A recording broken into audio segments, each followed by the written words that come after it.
Amin. Selamat pagi saudara. Saya berharap saudara menikmati hadirat Tuhan, menikmati pujian penyembahan yang baru kita ikuti tadi. Eh, Tidak terasa kita ketemu lagi hari Minggu dan sudah berjalan beberapa minggu lamanya kita berada pada ibadah online ya. Saya berharap saudara semua dalam keadaan baik, sehat di dalam pemeliharaan Tuhan. Amin. Mari kita satukan hati kita akan siapkan hati kita untuk mendengar firman Tuhan. Tuhan, kami mau datang pada Engkau pada pagi hari ini. Tuhan, terima kasih untuk semua penjagaan-Mu. Terima kasih untuk semua pemeliharaan-Mu. Terima kasih Tuhan untuk kasih setia-Mu yang tidak pernah berakhir dari hidup kami. Tuhan, kami saat ini mau berdoa, biar Engkau berbicara Tuhan. Biar Engkau menyatakan apa yang menjadi hati-Mu pada pagi hari ini. Biar Engkau menantang kami. Biar Engkau mengingatkan kami. Biar Engkau membangun kami. Biar kami boleh menjadi kuat dan terus berjalan di dalam Engkau. Kami tidak menjadi lemah, tapi semakin berjalan seperti firman mengatakan kami berjalan menjadi semakin kuat. Terima kasih ya Tuhan, kami sungguh bersyukur kepadamu untuk firman yang telah Engkau sediakan, untuk makanan yang telah Engkau sediakan bagi kami. Di dalam nama Tuhan Yesus Kristus kami berdoa. Semua mengatakan amin. Amin. Saudara, hari ini saya mau membagikan saya akan mulai dengan judul Your Other Man. Ya, mungkin saudara bisa lihat Your Other Man. Ini saya tidak lagi bicara tentang, ini bukan seminar, bukan khotbah tentang pasangan hidup. Ini bukan khotbah tentang hubungan suami istri keluarga. Jadi yang pasti Your Other Man itu bukan bicara tentang pria idaman lain, ya, bukan. Nanti saya akan coba jelaskan, kita akan melihat firman Tuhan. Amin. Tahukah saudara bahwa di Kejadian 1 ayat 26, ya, ada satu kebenaran yang sangat powerful, saudara. Ya, kita sering mendengar kebenaran ini. Saya percaya saudara sering mendengar, apalagi saudara yang sudah lama dalam kekristenan. Ini adalah pertama kalinya Tuhan mengatakan tentang manusia. Ya, dikatakan di Kejadian 1:26 itu bicara tentang bahwa Allah menciptakan manusia segambar dan serupa dengan Dia. Mungkin saudara dan saya sama ya, karena kita sering mendengar serupa, segambar, itu mengakibatkan kita tidak betul-betul mengerti dan memahami. Tapi waktu saya merenungkan firman ini, saya menemukan bahwa betapa powerfulnya saudara pernyataan ini yang keluar dari mulut Tuhan sendiri. Kalau saudara perhatikan bahwa tidak ada ciptaan yang lain. Tidak ada apapun juga yang Tuhan ciptakan sebelum manusia maupun setelah manusia. Yang Tuhan katakan bahwa Dia ciptakan segambar dan serupa dengan dirinya. Saudara, kadang-kadang ambil contoh ya. Misalnya saudara mungkin pernah pergi ke satu tempat. Misalnya saudara mendaki sebuah gunung. Kalau saudara ada seorang pendaki, pagi-pagi buta saudara mendaki, kemudian saudara sampai ke puncak pas sebelum fajar. Dan waktu fajar menyingsing, saudara melihat satu pemandangan yang luar biasa ya di kaki gunung. Dan saudara bertecak kagum, saudara langsung mengatakan, wow, itu seperti surga. Atau bagi saudara yang suka ke pantai, mungkin saudara datang sebuah pantai pasir putih yang mungkin berkilo-kilometer, pasir putih dengan ombak yang luar biasa, dan saudara akan melihat bahwa wow, luar biasa sekali. Atau saudara kalau yang suka misalnya menyelam seperti Pak Aka misalnya ya, menyelam, dan saya pernah dengar dari dia, dan saya pernah melihat foto-fotonya, dia bahkan mengatakan bahwa tidak ada keindahan yang bisa menandingi apa yang dia lihat di bawah lautan dibandingkan dengan yang dia lihat di atas lautan. Dan waktu melihat pemandangan itu, mungkin Pak Aka atau saudara yang menyelam, saudara akan bertecak kagum luar biasa, dan mungkin mulut saudara ternganga ya dengan keindahan yang luar biasa. Atau hal-hal lain saudara, kalau saudara suka gadget, mungkin saudara ada yang suka dengan pesawat terbang, saudara kemudian melihat sebuah pesawat terbang, saudara bertecak kagum. Tapi perhatikan, bahwa tidak ada satu itu semua yang tadi saya sebutkan yang diciptakan segambar dan serupa dengan Allah. Mau kita berdecak kagum tentang pemandangan, mau kita berdecak kagum tentang sesuatu, saudara, hal itu tidak diciptakan segambar dan serupa dengan Allah. Yang diciptakan segambar dan serupa dengan Allah adalah saudara dan saya. Saya mengerti bahwa manusia jatuh di dalam dosa. Dikatakan fall short from the glory of God. Ya, jatuh di dalam dosa. Dan image di dalam diri kita itu hancur, rusak. Tapi saudara harus mengerti bahwa itu tidak hilang, saudara. Rusak ya, hancur ya, tapi hilang tidak. Itu tetap ada di dalam kondisi yang mungkin rusak dan hancur. Itulah alasannya mengapa Yesus datang untuk memulihkan apa yang ada dalam diri kita. Untuk memulihkan image dalam hidup kita. Gambar diri kita. Supaya menjadi sama kembali seperti apa yang Tuhan tetapkan dari semula. Amin. Nah, saudara, saya mau masuk pada apa yang mau saya bagikan hari ini. Kalau saudara melihat di cermin, sehari-hari saudara pasti bercermin. Ya. Sosok yang saudara lihat di depan cermin, kalau saya bercermin, saya akan melihat sosok Andi, diri saya. Ya. Tapi sadarkah saudara, bahwa selain dari sosok itu yang saya lihat di cermin hari itu, pagi itu, sebetulnya ada manusia lain yang ada di dalam dari sosok itu. Jadi Andi Hirianto, saya ya, itu saya bisa tampilkan, saya lihat seperti yang saya lihat di cermin, tapi sebenarnya ada Andi yang sebenarnya yang ada di dalam dari Andi yang kita lihat, dari diri saya yang saya lihat, ya. Dan pribadi yang ada di dalam diri kita, yang saya katakan inner man, ya, your other man itu adalah sebenarnya your true you. Dalam bahasa Inggrisnya, your true you. Engkau yang sesungguhnya, itu bukan apa yang kau lihat di depan. Bukan apa yang kau lihat di cermin. Tapi yang sesungguhnya dirimu adalah Dia yang ada di dalam. Saudara. Paulus mengatakan, ya, saya akan mulai di 1 Timotius 4 ayat yang ke-8. Paulus mengatakan tentang latihan jasmani. Latihan badani, dikatakan latihan badani terbatas gunanya. Tetapi ibadah itu berguna dalam segala hal. Karena mengandung janji, baik untuk hidup ini maupun untuk hidup yang akan datang. Nah, Paulus mengatakan di sini tentang latihan badani terbatas gunanya. Sebenarnya Paulus lagi mengatakan bahwa berarti ada 2 tipe latihan. Dan bahkan ada 2 sosok yang harus dilatih. Dengan kata lain, Paulus mengatakan bahwa selain dari badan yang kau lihat, yang kau miliki, your outer man, itu ada inner man, saudara. Yang juga harus diperhatikan. Dan Paulus mengatakan bahwa latihan badani itu terbatas gunanya. 1 Korintus 2 ayat 14-15, Paulus juga mengatakan pada jemaat Korintus, dia lagi bicara tentang manusia duniawi dan manusia rohani. Lagi-lagi, seperti ada 2 sosok yang Paulus tampilkan, ya.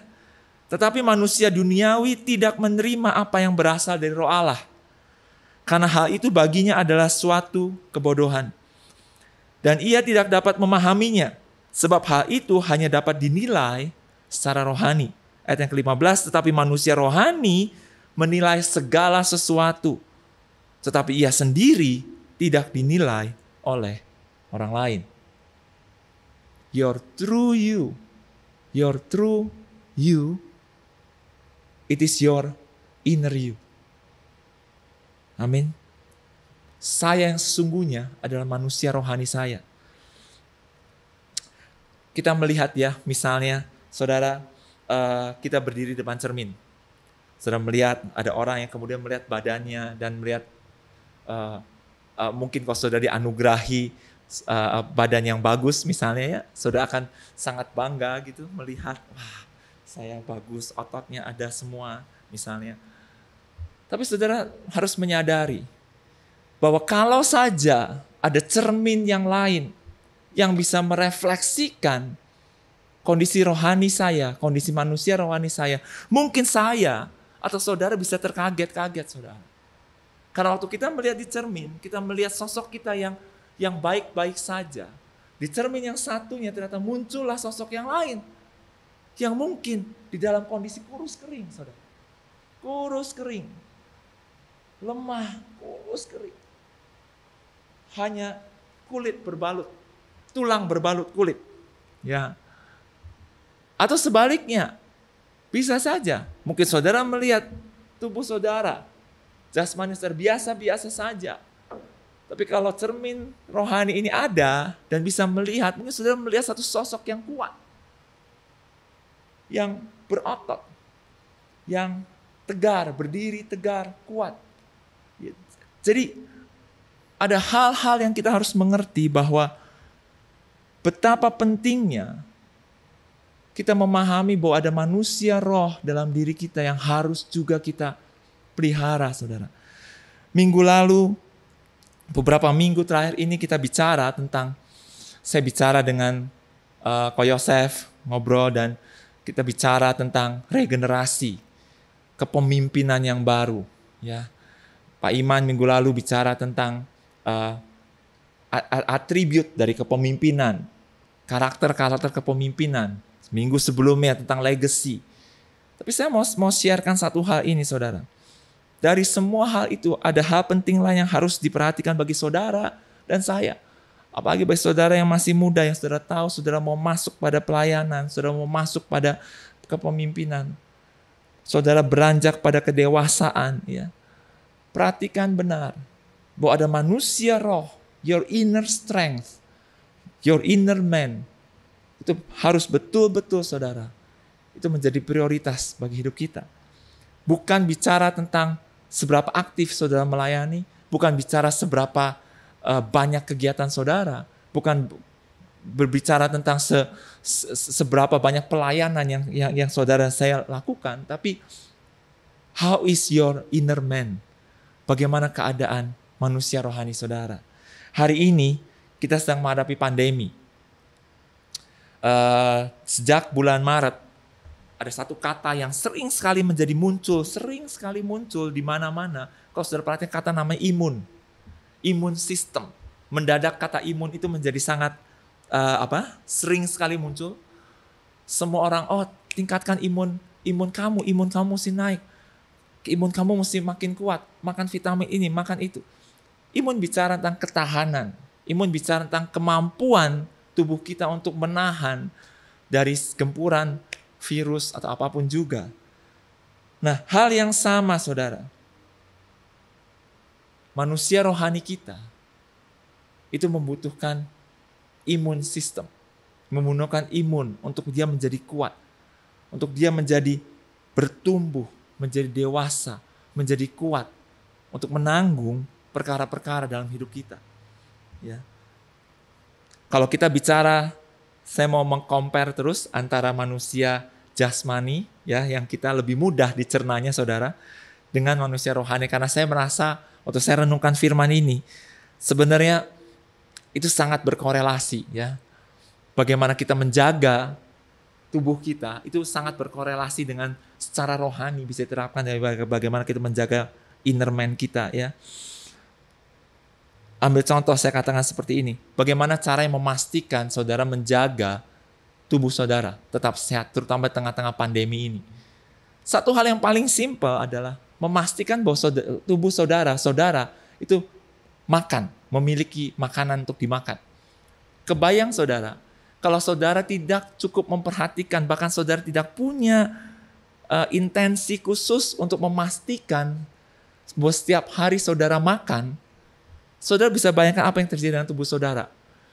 Saya tidak tahu apakah ada manusia yang bisa lupa. Mungkin bisa jadi ada manusia yang bisa lupa makan. Kalau lupa makan sekali, 2 kali, hanya 1 jam, 2 jam dia kelewat makan, mungkin masih bisa. Tapi bayangkan saudara kalau ada seorang manusia yang lupa makan untuk 1 minggu. Nah, saya tidak tahu apakah ada atau tidak, ya. Yang saya tahu ada adalah orang yang mau makan tapi tidak punya makanan. Tapi anggap saja kalau ada seorang yang tidak menjadikan makan itu prioritas sampai dia lupa. 1 minggu, iya, aku lupa, belum makan. Kapan makan terakhir? Minggu lalu kelihatannya. Oh, kamu nggak makan? Enggak, lupa. Saudara kebayang, Apa yang terjadi dengan tubuh dia? Itu yang pertama ya, kalau lupa makan. Dia memastikan bahwa ada makanan. Yang kedua, apa yang saudara makan? Itu penting juga. Apakah saudara makan makanan yang bergizi? Atau saudara makan sembarangan, apapun juga dimasukkan ke dalam mulut saudara? Ketiga, bicara tentang apakah saudara menghindari makanan yang merusak tubuh saudara? Kita tahu banyak orang sekarang dengan diet yang sangat baik. Misalnya orang-orang yang udah di atas umur 45, menjelang 50, mereka mulai diet. Tidak mau makan gula banyak, makan nasi dikurangi. Itu satu bagian untuk menjaga tubuh kita. Nah, hal yang sama kalau kita lakukan pada perkara rohani. Apakah saudara memastikan, apakah saudara ingat bahwa your inner man butuh makanan? Atau jangan-jangan seperti poin yang pertama, udah 1 bulan gua nggak makan. Bukan tubuh fisik saudara, tapi tubuh rohani saudara tidak makan. Yang terjadi adalah ada kelaparan saudara, ada hunger, kelaparan, busung lapar. Yang kedua, makanan apa yang saudara beri makan pada manusia rohani saudara? Apakah segala sesuatu termasuk sampah saudara makan? Atau saudara pilih makanan yang benar? Yang saya tahu makanan yang paling benar adalah firman Tuhan bagi tubuh kita. Firman baik yang saudara baca dari Alkitab, baik yang saudara dengar dari khotbah, saudara baca dari sebuah buku yang menguatkan iman saudara, yang membangkitkan manusia roh kita untuk tetap kuat. Saudara membaca satu quotation, saudara membaca satu mungkin hanya pernyataan beberapa kalimat dari seorang hamba Tuhan, itu bisa menguatkan manusia rohani saudara. Yang berikutnya, tentang menghindari makanan yang tidak sehat. Apakah saudara membuka telinga rohani saudara, manusia rohani jiwa saudara dari kepahitan, dari negativity?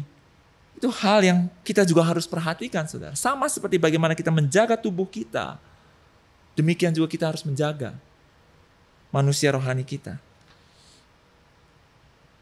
Dan kemudian bicara yang berikutnya tentang tubuh kita itu selain makanan yang baik, menghindari makanan yang buruk. Mungkin saudara tahu ada satu lagi yang hari-hari ini banyak dikatakan sehubungan dengan COVID, itu berolahraga. Ya, kita selalu ingat, olahraga. Sekarang lagi rame, orang naik sepeda semua. Wah, sepeda lagi banyak, lagi musim sekali. Karena orang berolahraga. Yang tadinya ke gym, sekarang nggak bisa ke gym, berolahraga naik sepeda. Sama dengan manusia rohani kita. Harus berolahraga. Apa yang menjadi olahraga manusia rohani kita? Yaitu melakukan firman Tuhan, saudara. Apa yang saudara dapat, saudara harus lakukan. Itu sebagai pelatihan otot dari manusia rohani saudara. Apa yang saudara dapat, saudara kerjakan. Maka itu menjadi olahraga bagi manusia rohani kita. Sebelum masuk ke masa COVID ini, saya sebetulnya terdaftar mengikuti di satu gym di kota Bandung. Ya, saya berolahraga rutin di sebuah gym. Nah, saya mau share sedikit, saudara. Sekali lagi sebagai perbandingan ya. Di dalam gym itu saya suka waktu ada di locker, di tempat kita ganti baju, duduk dengan beberapa anak-anak muda yang saya melihat mereka sangat komitmen.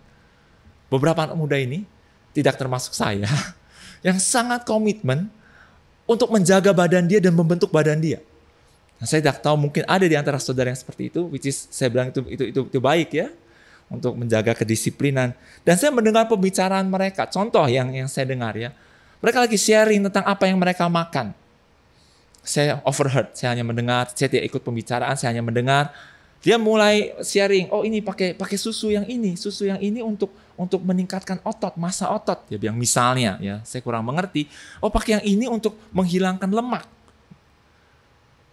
Lu mesti begini. Jangan makan yang anu. Kalau saya biasanya latihan dulu baru makan. Dan semua hal dia lakukan. Dan bukan cuma sekedar mengatur makanan ternyata. Mereka juga mengukurnya, saudara. Mengukurnya. Mereka rajin mengukur apa istilahnya ya. BMI, body mass index mereka misalnya. Atau kadar fat rate-nya mereka. Mereka ukur dan mereka catat. Kemudian setelah berapa lama mereka lihat, ini berkurang. Nah, yang saya mau sharekan di sini tentang satu hal. intentionality. Kesengajaan, saudara. Saya melihat mereka ini, anak muda ini, secara sengaja, secara purposefully, secara sengaja dengan satu tujuan yang jelas dan secara konsisten, mereka melakukan itu. Mereka menjaga makan mereka. Mereka secara sengaja ya mengatur jadwal untuk latihan. Mereka mengukur pertumbuhan mereka. Nah, waktu saya renungkan tentang manusia rohani, saya jadi berpikir, apakah saya juga secara sengaja menyediakan waktu, secara sengaja mencari makanan yang tepat untuk manusia rohani saya?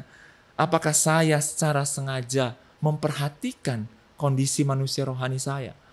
Apakah saya secara sengaja, purposefully, dengan tujuan yang jelas, saya care, memperhatikan dan merawat manusia rohani saya? Seringkali saya menemukan dalam diri saya tidak, saudara. Saya tidak tahu dengan saudara, tapi kalau saya boleh admit, tidak. Seringkali firman yang saya dengar hanya kebetulan saja saya dengar. Pada satu momen saya dengar, oh oke, bagus. Tidak secara sengaja mengambil waktu mencari. Saudara, kita harus belajar dari orang-orang yang secara sengaja merawat tubuh mereka. Sebagaimana kita juga harus secara sengaja menjaga tubuh rohani kita. Kita berlari tidak menjadi terlalu cepat. Kita berlari dengan kecepatan yang tepat. Dan kita memastikan bahwa kita tidak berhenti dari proses berlari kita. Misalnya seperti itu. Ya. Tapi kita memperhatikan sungguh-sungguh. Pada satu kondisi tertentu, kalau kita bicara tubuh manusia, kondisi tertentu membutuhkan diet tertentu. Betul? Kondisi tertentu membutuhkan diet tertentu. Contoh, misalnya saudara atau ada orang tua saudara siapapun, ada yang terkena diabetes, misalnya kondisi diabetik, dan dia harus punya diet tertentu. Apa yang dia makan, apa yang harus dia makan, apa yang tidak boleh dia makan. Atau kalau saudara kolesterol, saudara punya diet tertentu. Yes, sama seperti manusia rohani kita. Pada kondisi tertentu, saudara harus secara sengaja mencari makanan yang tepat untuk kondisi saudara. Saya ambil contoh, kalau saudara hari ini discourage ya tentang satu perkara, saudara kehilangan pengharapan, misalnya saudara baru mengalami satu musibah, misalnya usaha saudara, pekerjaan saudara, usaha bangkrut, saudara dipecat dari pekerjaan. Saudara harus secara sengaja mencari makanan yang tepat untuk manusia rohani saudara. Saudara mungkin harus mendengar firman-firman tentang pengharapan, tentang iman, tentang janji Tuhan. Amin. Nah, demikian hal yang lain. Kalau saudara baru mengalami kehilangan orang yang saudara kasihi, saudara down sekali, mungkin saudara harus mencari makanan yang tepat, saudara. Kita tidak bisa membiarkan dan sudah menganggap bahwa tidak terjadi apa-apa, karena yang terjadi adalah manusia roh kita akan menjadi lemah, makin lemah dan makin lemah, saudara. The true you is your inner you. Saya katakan sekali lagi, the true you is your inner you. Engkau yang sebenarnya adalah engkau yang ada di dalam dirimu. Bukan siapa yang saya lihat di depan. Saya bisa punya sosok tubuh yang sehat, berotot dan sebagainya. Tapi pada saat yang bersamaan saya bisa menjadi begitu rapuhnya saat saya tidak memperhatikan manusia rohani kita, manusia rohani saya. His conditions, kondisi dari manusia rohani saudara adalah is your real conditions. Adalah kondisi yang sebenarnya tentang kau. Kesehatan manusia rohani saudara adalah kesehatan yang sebenarnya dari hidup saudara. Ya. Dia manusia rohani yang akan menentukan apakah engkau akan berdiri atau jatuh di tengah-tengah badai. Manusia rohani juga dia akan menentukan apakah engkau akan terus bersuka cita atau engkau akan discourage, patah semangat di tengah-tengah tantangan. Manusia rohani itu juga yang akan menentukan apakah engkau akan tetap mengangkat imanmu tinggi atau engkau akan kehilangan pengharapan di tengah-tengah keputusasaan. Dan manusia rohani itu juga akan menentukan apakah saudara akan tetap tersenyum, apa saudara akan tetap penuh dengan damai sejahtera, atau sebaliknya kita akan menjadi berkeluh kesah, berduka di tengah-tengah penderitaan. Dia, manusia yang tidak kelihatan ini, saudara, yang sebenarnya menentukan kekuatan kita saat kita menghadapi tantangan di dalam hidup ini. Selain dari makanan yang khusus, yang tadi saya katakan makanan spesifik untuk kondisi spesifik saudara, saya mencatat ada 5 makanan yang menjadi daily food saudara. Ya, bagi your other man. Bagi your other man ada daily food, saya catat 5. Nah, daily food ini adalah kalau saya yakin bukan makanan yang hanya dibutuhkan waktu saudara sakit tertentu, tidak. Tapi ini daily food adalah daily food. Setiap hari saudara harus makan. Kalau saudara yang dulu sekolah, atau saudara yang seumur saya, seusia saya, atau lebih muda mungkin satu generasi dari saya dan saudara sekolah di sekolah-sekolah nasional, saudara tahu tahun 90-an, tahun 80-an ada istilah makanan 4 sehat 5 sempurna. Ya. Saya tidak yakin generasi anak saya tahu itu apa artinya, tapi saya yakin sebagian besar dari saudara tahu 4 sehat 5 sempurna. Apa itu?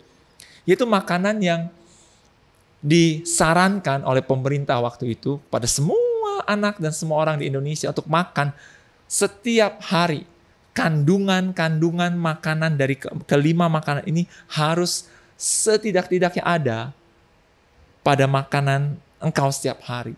Di mana dikatakan bahwa kelima makanan ini akan menjadi minimal menjadi kecukupan ketersediaan nutrisi bagi tubuh kita, ya.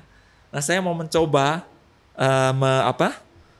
meramu ada 5 makanan ini, ya. Yang pertama, menu yang pertama adalah love of God. Kasih Allah bagi hidup kita. Ini menjadi menu yang utama. Dan saya tulis ini sebagai poin yang pertama karena saya yakin sekali ini harusnya menjadi dasar, fondasi dari apapun juga yang saudara lakukan. Makanan yang paling utama yang saudara dan saya harus punya setiap hari, yaitu the love of God. Bukan kasih saudara kepada Allah, bukan saudara. Tapi saudara conviction, satu keyakinan, satu pengertian, ingatan yang tidak pernah beralih akan kasih Allah kepada hidupmu. Apa itu kasih Allah? Ini bicara tentang salib, saudara. Kita sering sekali, saudara tahu, kalau saudara mengikuti ibadah-ibadah kita sering sekali tahun lalu berbicara tentang kasih Tuhan. Berbicara tidak bosan-bosannya. Karena kami percaya bahwa ini adalah dasar yang solid, yang kuat. Untuk menjadi dasar dari apapun juga yang mau saudara bangun di atasnya. Kasih Allah. Dia yang terlebih dahulu mengasihi kita. Dia, bukan kita yang mengasihi dia, bukan kita yang memilih dia, tapi dia yang terlebih dahulu mengasihi dan memilih kita. Bicara tentang cross, salib, bicara tentang redemption, forgiveness. Tahukah saudara, pekerjaan Tuhan Yesus di kayu salib, itu bukan, it is not just a forgiveness, saudara. Tapi itu lebih ke redemption. Ada perbedaan, saya mau sharekan sedikit saja, tidak panjang. Bahwa kalau kita bicara forgiveness, pengampunan, itu kadang-kadang kita bisa salah misinterpretasi. Kalau saudara bersalah dengan seseorang, kemudian saudara melakukan, entah minta maaf atau saudara memberikan kompensasi atau saudara memperbaiki kesalahan saudara, orang itu bisa mengatakan kemudian, oh ya udah, saya ampunin kamu, saya maafin kamu dah. Apakah kesalahan saudara hilang? Sebenarnya tidak. Tapi dia ampuni. Ya. Nah, saudara, di dalam Tuhan, apa yang Yesus lakukan di kayu salib itu bukan hanya sekedar forgiveness seperti itu, saudara. Forgiveness kadang-kadang bisa diartikan seperti saudara seperti oh ya tadi saudara punya satu janji, satu surat hutang kemudian dibuang, sudah surat hutang yang dibuang dan diampuni.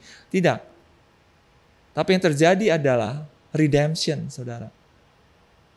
Ada orang lain yang mengambil alih dulu, yang menukar dulu posisi saudara dan saya, yaitu Yesus Kristus Tuhan. Sehingga setelah kita diredeem, barulah kita mengalami pengampunan. Pengampunan karena redemption, forgiveness karena redemption. Nah itu harus saudara ingat terus, harus saya ingat terus setiap hari. Bahwa saya diampuni, bahwa saya dikasihi, bahwa dia sudah melakukan lebih banyak daripada apa yang saya layak terima. Amin.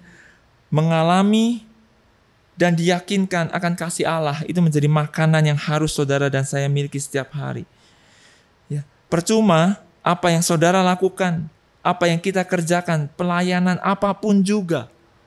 Bahkan sekalipun sampai saudara memberikan nyawa saudara. Kalau saudara tidak convicted, tidak diyakinkan sungguh-sungguh bahwa saudara melakukan itu semua karena Tuhan mengasihi saudara. Amin. Ya. Makanan utama bagi jiwa manusia adalah merasa dikasihi. Manusia mencari kasih dari yang lain. Tapi yang utamanya, manusia akan berhenti dan akan menjadi puas saat akhirnya dia menemukan bahwa dia dikasihi oleh penciptanya. Demikian juga saudara dan saya. Kita akan berhenti dan kita bisa rest, assured dengan tenang saat saudara tahu bahwa engkau dikasihi oleh Tuhan. Makanan yang kedua. Pertama, love of God. Kedua, peace from God. Damai sejahtera dari Allah. Satu damai sejahtera yang bukan dari dunia. Seperti apa yang dikatakan di Yohanes 14:27. Yesus menjanjikan ini dan biarlah kita pegang ini sebagai janji Dia. Damai sejahtera ku tinggalkan bagimu. Damai sejahtera ku berikan kepadamu. Dan apa yang ku berikan tidak seperti yang diberikan oleh dunia kepadamu. Dan saya suka yang bagian terakhir ya. Janganlah gelisah dan gentar hatimu. Amin. Paulus mengatakan di Filipi 4 ayat yang ke-7. Damai sejahtera Allah yang melampaui segala akal akan memelihara hati dan pikiranmu dalam Kristus Yesus. Makanan kedua saudara yang jiwa kita butuhkan ada damai sejahtera. Dan dari mana? Bukan dari dunia. Damai sejahtera yang dari Tuhan. Biarlah kita boleh beriman dan percaya. Saudara boleh beriman dan percaya bahwa damai sejahtera seperti yang Paulus tulis. Yang melampaui segala akal. Itu akan memelihara hati dan pikiran saudara dan saya di dalam Kristus Yesus. Tapi sekali lagi, damai sejahtera ini tidak bisa berdiri sendiri keluar dari makanan yang pertama, kasih Allah. Apa yang menjadi dasar untuk saudara boleh percaya bahwa ada damai sejahtera dari Tuhan bagi hidupmu kalau engkau sendiri tidak yakin bahwa engkau dikasihi oleh Tuhan? Salib, kematian Tuhan menjadi dasar yang utama saudara. Dari semua janji, semua hal yang kita bisa klaim, yang kita bisa imani dan amini di dalam hidup kita. Makanan yang ketiga, saya mau cepat saja supaya tidak terlalu lama. Hope to God. Pengharapan kepada Allah. Ya. Ibrani 6 ayat yang ke-19 mengatakan, kita tahu semua ayat ini sangat powerful, dikatakan pengharapan adalah sauh. Sudah tahu sauh? Jangkar yang kuat. Bukan cuma kuat, tapi juga aman bagi jiwa kita. Yang telah dilabuhkan sampai ke belakang tabir. Amin. Pengharapan seperti sauh, jangkar yang dilemparkan masuk ke belakang tabir, ke ruang Maha Kudus Tuhan, dan itu kuat, berhenti di sana, dan aman. Sehingga perahu saudara dan saya tidak akan terombang-ambing kemana-mana. Kita punya satu pengharapan akan kemuliaan, akan hadirat Tuhan, akan penyertaan Tuhan, akan tabut Tuhan di dalam hidup saudara dan saya. Ya. Saudara tahu di ruang Maha Kudus, apa yang ada di sana saudara? Itu bukan ruang kosong. Di dalam ruang Maha Kudus ada tabut Tuhan. Tabut Tuhan melambangkan, saya pernah bagikan pada saudara beberapa waktu yang lalu, melambangkan pengampunan dan penebusan, melambangkan kasih Tuhan. Ya, ada mercy seat di situ. Dan di tempat itulah jangkar hidupmu dilabuhkan oleh Tuhan.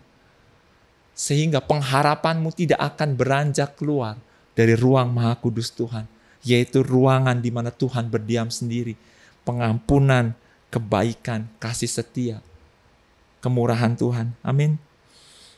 Saya sungguh-sungguh saudara, saya mau memiliki itu dalam hati saya selalu. The hope to God. Sekali lagi, pengharapan yang bukan tanpa dasar. Kita bisa berharap, kita bisa menyanyikan lagu-lagu pengharapan. Saudara, kalau tanpa dasar apa artinya? Tapi kasih Tuhan itu menjadi dasar dari kita berharap. Yang nomor 4, makanan yang keempat adalah faith in God. Faith. Apa itu faith in God? Faith to Jesus Christ. Iman kepada keselamatan. Iman, percaya kepada apa yang sudah Dia lakukan di kayu salib bagi hidup saya. Iman seperti apa yang dikatakan di Efesus, dikatakan bahwa sebab karena kasih karunia kamu diselamatkan oleh iman. Kamu diselamatkan karena iman, itu karena kasih karunia Tuhan. Itu bukan karena pekerjaan kamu sendiri, tapi itu murni pemberian Allah. Nah, janganlah kita kehilangan iman itu, saudara. Iman kita, keselamatan kita, percaya kita pada Yesus Kristus itu tidak didasarkan pada feeling. Ada kalanya saudara, saya bangun pagi, hati saya tidak terasa baik. Ada satu kejadian dalam hidup yang membuat hati saya kemudian tawar. Apa fakta dalam hidup yang saya lihat tidak seperti apa yang saya baca di firman Tuhan membuat hati saya menjadi tawar. Tapi saudara perhatikan betul-betul, feeling saudara seharusnya tidak akan menggantikan iman bahwa saudara adalah anak Tuhan, bahwa saudara sudah dikasihi dan saudara sudah diampuni oleh Tuhan. Feeling saudara itu terlalu dangkal kalau dikatakan bahwa itu bisa menggantikan iman yang kita miliki dalam Kristus Yesus. Nah, iman inilah yang menjadi makanan kita setiap hari. Saudara, kadang-kadang kita lihat di dunia, sekali lagi ya, orang mengajarkan juga tentang apa itu sepertinya iman, berharap, berkata-kata positif, mengklaim sesuatu, mengatakan saya bisa, luar biasa, dan sebagainya. Which is good. Secara level kejiwaan mungkin baik. Tapi kita punya sesuatu yang lebih kuat. Kita bukan hanya sekedar mengeluarkan kata-kata di udara kosong dan kemudian menguap keluar, saudara. Tapi apa yang kita confesskan itu berdasarkan pada sesuatu yang kuat. Solid, foundation yang kuat. Yaitu 2000 tahun yang lalu. Ada Tuhan yang menjadi manusia yang mati bagi saudara dan saya. Dan Dia menebus, redeem you. Redemption yang kemudian akibat dari penebusan itu engkau dan saya diampuni. Itu menjadi dasar yang kuat untuk kita tetap bisa punya iman. Pertama, iman terhadap pekerjaan Tuhan sendiri. Dan kemudian iman bangkit kepada semua janji-janji Tuhan di dalam firman-Nya bagi hidup kita. Amin. Ya. Yang kelima, yang terakhir, 4 sehat, 5 sempurna. Ya. Yang kelima, ini menjadi sempurna. Makanannya, menunya menjadi sempurna. Saya katakan a grateful heart. Hati yang mengucap syukur. 1 Tesalonika 5 ayat 18 mengatakan mengucap syukurlah dalam segala hal. Mengucap syukurlah dalam segala hal. Sebab itulah yang dikehendaki oleh Allah di dalam Kristus Yesus bagi kamu. Amin. Ya. Milikilah saudara. Berdoa sungguh-sungguh. Ini yang saya juga doakan setiap hari dalam hidup saya. Untuk memiliki kemampuan. Untuk apa? To see and count every blessing that God has given you and me. Dalam bahasa Indonesianya. Berdoalah sungguh-sungguh untuk kita punya anugerah untuk memiliki kemampuan untuk melihat dan menghitung setiap berkat dari Tuhan di dalam hidup kita. Saya suka dengan apa yang dikatakan oleh Pastor Brian Houston ya. Dia mengatakan bahwa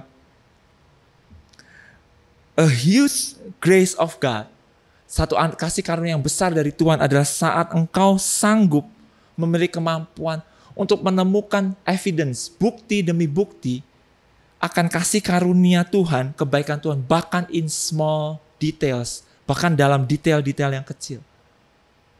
Dia mengatakan adalah anugerah Tuhan yang sangat besar kalau saudara dan saya punya kemampuan untuk melihat evidence, bukti akan kasih karunia Tuhan, akan kebaikan Tuhan, His goodness even in small details, dalam hal kecil. Seringkali saudara, kita melewat ya, hari lewat, cepat lewat, dan kita menemukan sepertinya tidak ada kebaikan Tuhan dalam hidup kita.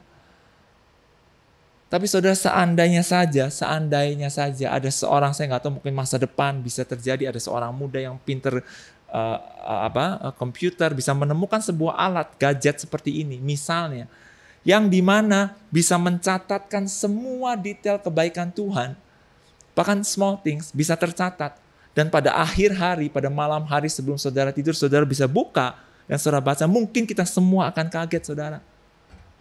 Bahwa ada list demi list panjang His goodness, yang bahkan waktu itu terjadi mungkin kita tidak menyadarinya. Saya berdoa, biarlah kita punya kemampuan untuk bisa melihat itu, sehingga hati ini tidak pernah berhenti mengucap syukur, sehingga hati ini terus mengucap syukur, terus melihat kebaikan Tuhan, karena kita count the blessing yang Tuhan berikan. Amin. Amin saudara. Wow, oke. Jadi 4 sehat, 5 sempurna. Kalau saya ulangi, yang pertama, menu kita, love of God, kasih Allah. Peace from God, damai sejahtera yang dari Tuhan. Hope to God, pengharapan kepada Tuhan. Faith in God, iman di dalam Tuhan. Dan yang kelima, a grateful heart, hati yang mengucap syukur. Saya berdoa biarlah saudara dan saya, ya, termasuk diri saya, tidak ada satu manusia pun yang menjadi imun istilahnya, yang tidak bisa mengalami broken, menjadi lemah di dalam manusia roh kita. Semua manusia bisa mengalami, semua orang. Bahkan kalau saudara merasa diri saudara cukup kuat, no saudara, saudara saya, kita semua bisa, kalau tidak menjaga sungguh-sungguh, kita bisa menjadi hancur sekalipun kita merasa kita kuat. Amin. Ini adalah untuk kita semua, untuk kita bisa merefleksikan dan mulai memperhatikan sungguh-sungguh apa yang kita makan setiap hari. Secara sengaja saudara dan saya memberi makanan bagi tubuh rohani kita. Baik saudara, saya berharap bahwa firman ini bisa menjadi makanan bagi hidup saudara. Amin. Saya akan tutup terakhir dengan satu hal ini, a grateful heart. Ya, hati yang mengucap syukur akan membawa kita pada satu kondisi, kita akan surrender, saudara, berserah kepada Tuhan. Ya, berserah itu tidak sama dengan menyerah. Berserah tidak sama dengan menyerah. Menyerah itu without hope. Tapi berserah, surrender, di dalamnya ada hope dan ada faith, saudara. Amin. Kita berserah pada Tuhan. Kalau saya tuliskan, apa itu berserah? Berserah itu berhenti mengandalkan diri sendiri dan mulai untuk mengandalkan Tuhan yang sanggup melakukan lebih daripada yang diri kita sanggup lakukan. Amin, saudara. Biarlah ini semua boleh menyehatkan, sebagaimana kita makan makanan ini. Kalau kita makan setiap hari, saya berdoa biarlah saudara dan saya boleh terus terpelihara dan menjadi sehat. Bukan cuma sehat jasmani saudara, tapi juga sehat manusia rohani saudara. Amin. Mari kita tutup di dalam doa. Tuhan, kami sungguh bersyukur untuk firman yang kami boleh dengar hari ini. Biarlah Tuhan bahwa firman ini boleh kami cerna, boleh kami terima, dan boleh kami lakukan. Aku sungguh berdoa sebagaimana kami mencoba disiplin menjaga kesehatan tubuh jasmani kami di tengah-tengah pandemi ini. Kami tahu kami harus menjaga imun sistem kami. Kami tahu kami harus menjaga kesehatan. Tapi Tuhan, biarlah kami juga tidak lupa bahwa manusia rohani kami juga harus kami perhatikan, harus kami pelihara. Dan Tuhan, biar ada anugerah Tuhan, di mana roh Tuhan membantu kami untuk kami boleh mendapatkan makanan setiap hari yang sehat bagi manusia rohani kami. Terima kasih ya Tuhan, aku berdoa biar firman ini boleh terus bekerja dalam hidup kami. Sekalipun perkataanku berakhir, tapi Tuhan, biarlah firman ini boleh terus menjadi pewahyuan dalam hidup setiap kami. Terima kasih Bapa untuk segala kebaikan-Mu, segala kemuliaan hanya bagi Engkau. Di dalam nama Tuhan Yesus kami berdoa. Amin. Amin saudara. Kita sebentar akan mengambil perjamuan kudus. Saya mau mempersilahkan untuk saudara yang mau mempersiapkan untuk mengambil mungkin teh, biskuit, atau kalau saudara sudah ada elemen perjamuan kudus, saudara bisa persiapkan.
Baik saudara, kita akan mengambil perjamuan kudus.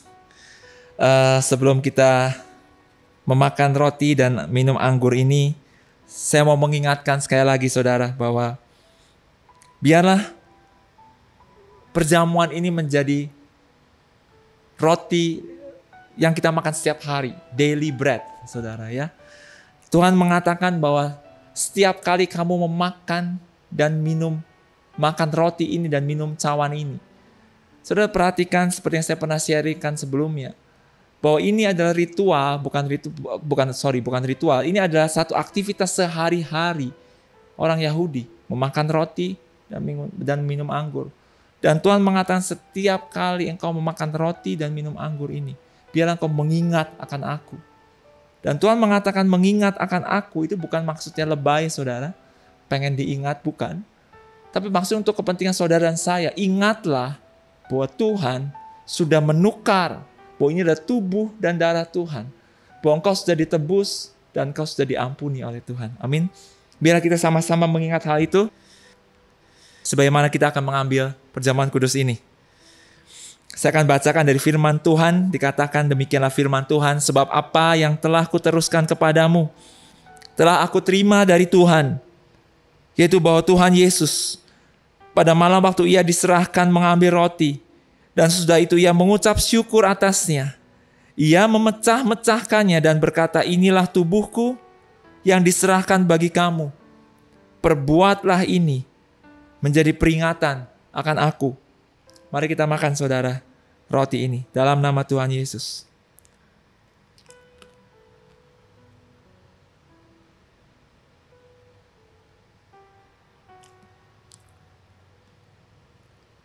Demikian juga ia mengambil cawan sesudah makan.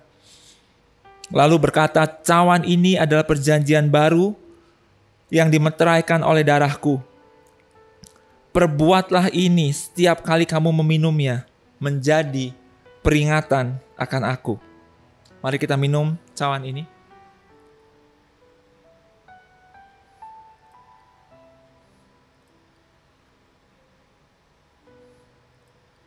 Dikatakan berikutnya bahwa sebab setiap kali kamu makan roti ini dan minum cawan ini yang kita lakukan saudara, kamu memberitakan kamu proclaim kematian Tuhan sampai ia datang. Amin. Saudara, setiap kali kita mengambil perjamuan kudus, baik di ibadah minggu maupun mungkin saudara yang secara rutin dengan keluarga saudara, dengan teman-teman, dengan komsel mengambil perjamuan kudus, ingatlah setiap kali engkau melakukannya, engkau proclaim kepada seluruh penguasa di udara akan kematian Tuhan bagi hidupmu. Kalau engkau proklaim akan kematiannya, berarti pada saat yang bersamaan engkau juga proklaim akan kebangkitan dan akan pengampunan yang saudara dan saya alami. Baik saudara, mari kita berdoa. Tuhan, terima kasih untuk perjamuan kudus ini. Terima kasih untuk apa yang boleh kami makan, kami minum, dan boleh kami ingat bahwa Engkaulah Tuhan yang telah menebus kami. Engkaulah Tuhan yang telah mengampuni kami. Terima kasih untuk semua pekerjaan-Mu. Terima kasih untuk semua janji-Mu Tuhan. Bahwa kami hidup di dalam kasih karunia Tuhan. Dan kami terpelihara dengan baik di dalam kasih-Mu. Di dalam nama Tuhan Yesus Kristus kami berdoa. Amin.